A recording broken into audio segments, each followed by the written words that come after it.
กันหลังโนทานนอ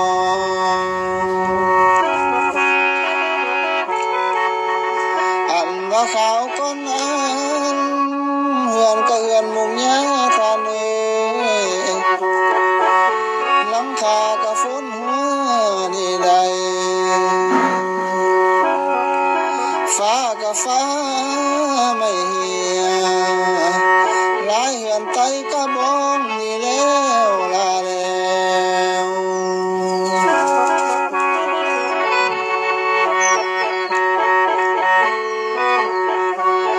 โอ้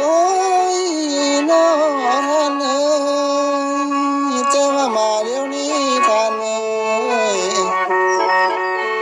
ย้อนมีพักลำพานี่แล้วท่านแล้วส่วนเส้นทางไปมากับผู้ย่างเหียมห้อยท่านเอ้ยเถิงเป็นตัวเมืองน้อยไล่เหนียวก้าวเด่นอยู่ใดท่านเอ้ยพัฒนาทุกด้านเมืองบ้านเป็นหุ่งเหืองแล้วได้ท่านใด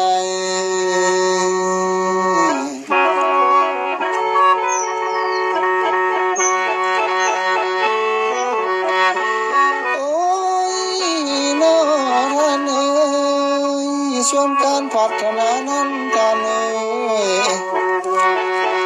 มีทางน้ำประปานี่แล้วการศึกษาเหียนก็ได้ขยายไปกว้างท่านเอ้ย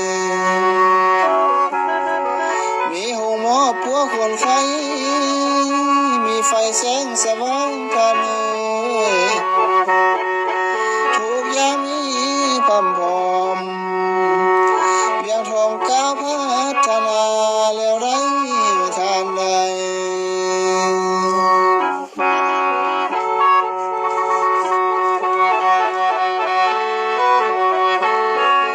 โอ้ยน้อท่านเอ้ยเชิญท่านมายามเยี่ยมนะแม่ท่านเอ้ยเมืองเวียงทองเก้าไม้นี่แล้วมีแสงไฟหุ่มแจ้งแสงสิวก็มีได้เนื้อท่านเอ้ยมีทางแสงหิ่งห้อยคอยค้ำยามแรงท่านเอ้ยมีแสงไฟเหืองสีประดับไปตามหันนี่แล้วตามทางซอยเข้มบ้านหานอาหารต่างๆท่านเอ้ยเชิญท่านมาเที่ยวลินมายื้อย่องยามนำเนื้อท่านเอ้ย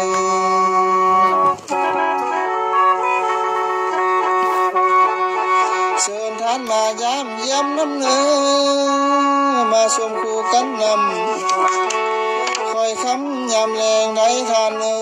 ยมีแสงไฟเหืองสีเรียบคู่กันน้ำนี่แล้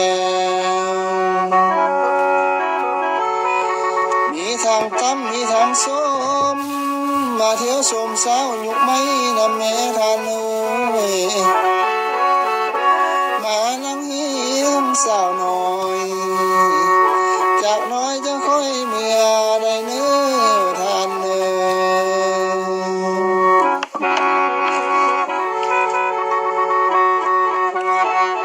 โอ้ยน้อท่านเอ้ย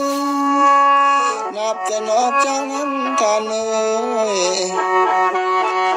ยังมีเหล้าบ้องยาใดท่านใดก้าสาวน้อยตกเที่ยงมาลินมาเย็นท่านเอ้ยพอจะกินลงแล้วหัวใจเป็นวุ่นวามท่านเอ้ยจากสาวใหญ่สาวหามและสาวเล็กสาวน้อยก็หัวแย้มเขาใส่กันนี่แล้วท่านแล้